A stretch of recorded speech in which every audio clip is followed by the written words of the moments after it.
मुंबईकरांवर अगोदरच पाण्याचं संकट आहे आणि आता त्यातच दादरच्या पश्चिमेतील राम मारुती मार्गावरती हजारो लिटर पाण्याचा अपव्यय झाल्याची घटना घडली आहे। आपण दृश्यांमध्ये बघू शकतो दादर पश्चिमचा राम मारुती मार्ग हा आहे आणि या ठिकाणी रस्त्याचं काम सुरू आहे आणि हे रस्त्याचं काम सुरू असतानाच ठेकेदाराच्या चुकीमुळे या ठिकाणी पाईपलाईन फुटलेली आहे आणि या पाईपलाईन फुटल्याने या ठिकाणी जे असलेल्या पाईपलाईनमधलं हजारो लिटर पाणी या ठिकाणी वाया गेलेलं आहे। आपण दृश्यांमध्ये या ठिकाणी ओला भाग बघू शकतो, तसेच काहीसं भगदाड देखील पडलेलं बघू शकतो।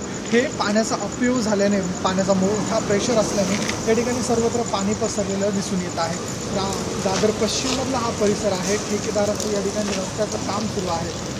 जवळपास रात्री 8 वाजेच्या सुमारास या ठिकाणी ही पाईपलाईन फुटलेली होती। आता 10 वाजेच्या सुमारास या पाईपलाईनमधलं पाणी संपल्याने या ठिकाणी हे पाणी बंद झालं आहे असं आपल्याला समोर दिसून येत आहे। पाईपलाईन अद्यापही रिपेअर केलेली नाही आहे। अशीच घटना मागच्या गुरुवारी देखील घडलेली होती, तर आता आज देखील घडलेली आहे। आपण दृश्यांमध्ये बघू शकतो या ठिकाणी पूर्णतः पाणी पसरलेलं आहे, चिखल झालेला आहे। असा त्रास स्थानिकांना वारंवार सहन करावा लागत असून या ठिकाणी अनेकदा पाण्याचा अपव्यय होत असल्याचं स्थानिकांकडून सांगण्यात येत आहे। कॅमेरा पर्सन संतोष कडलकसह मिरुती गणकवार, TV9 मराठी, मुंबई।